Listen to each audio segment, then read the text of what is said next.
The subject of that video is now speaking only to Brent Solomon, who is just back from the scene where it all unfolded. Brent? I sure am, Diane. Let's say you're sitting in your car, parked, and then approached by a police officer. You have no idea why that officer is pulling you over or stopping you, and that officer isn't telling you. What would you do? One man tells me absolutely nothing. I'm not talking to him. I have no reason to be talking to me right now. So why did I come over here and talk to you then? Because you've been a police officer. That doesn't make sense.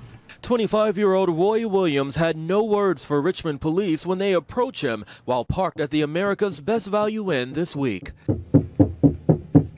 Williams, who had rented a room for the night, had just made a fast food run. He says since he knew he wasn't involved in a crime, he simply sat in his car eating oatmeal, refusing to hand over his ID. And I just be chilling.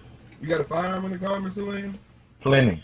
He eventually shows his license, but through the window, never fully winding it down. I was in an incident back in February where similar incident.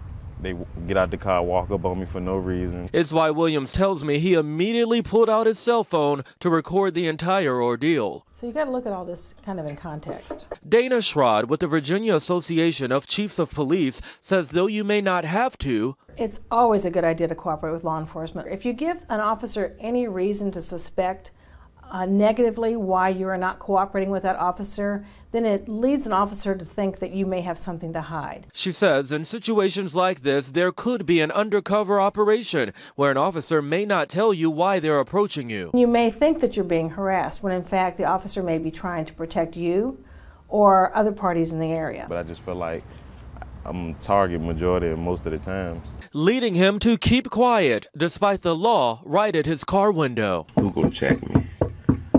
Nobody. All right, well, I went inside the hotel to see if management perhaps called police on Williams. They told me they did not.